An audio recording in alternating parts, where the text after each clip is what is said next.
Alright folks, this is Brian Weber from technicalanalysis.research.com, and this is just an update video for our morning analysis on the euro dollar. Now on our morning analysis we were basically estimating that price would potentially hold at the 13200 level down towards the 13285 level, which is represented right here. We published our morning report a little bit later, but it was run about this region right here that we published the report before it headed down here. Okay, so since then, basically price is headed down towards the support point and took a bounce right here. As you see, price did enter that zone, but there was no clarification there. There was no proof that price was ready to move up. There was no candle formations. There was no oversold or bullish or bearish divergence on the stochastic down here on the 15-minute chart.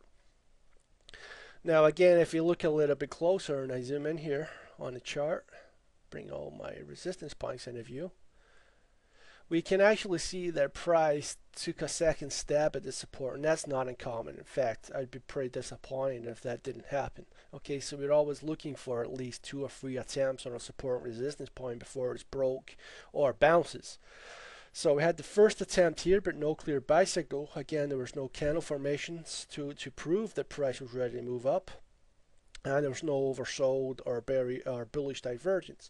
But on the second attempt right here, we had this doji with the spike here. Okay, we have to wait for this next bar to complete just to prove that this is a swing low. Okay, so when this bar puts in this spike here, rejection spike, so price moved all the way down here, but we're bought up and price moved all the way back up to close pretty much where it opened, creating this rejection spike.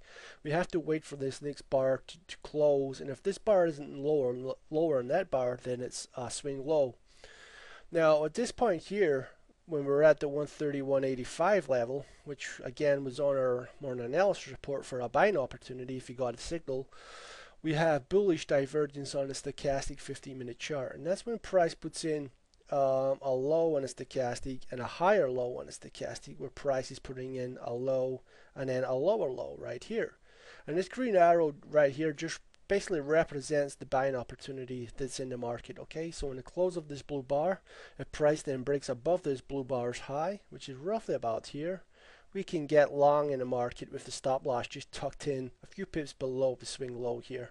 Okay, and again on our morning analysis report, we were estimating that price would head up towards that 132.65 as the first target, and if that level gives way, then we'll be looking for that 132.91 and possibly even the 13300 level, which is only about 9 pips away from the second target anyway. Okay, so these target zones are our second target, but the first target is the 132.65. Now of course, when price moves in your favor, you're always looking to move the stop loss up anyway and lock in profit each time it moves in your favor. You don't want to let price reverse and turn a profitable trade into a losing trade. You always want to be locking in some profit all the time.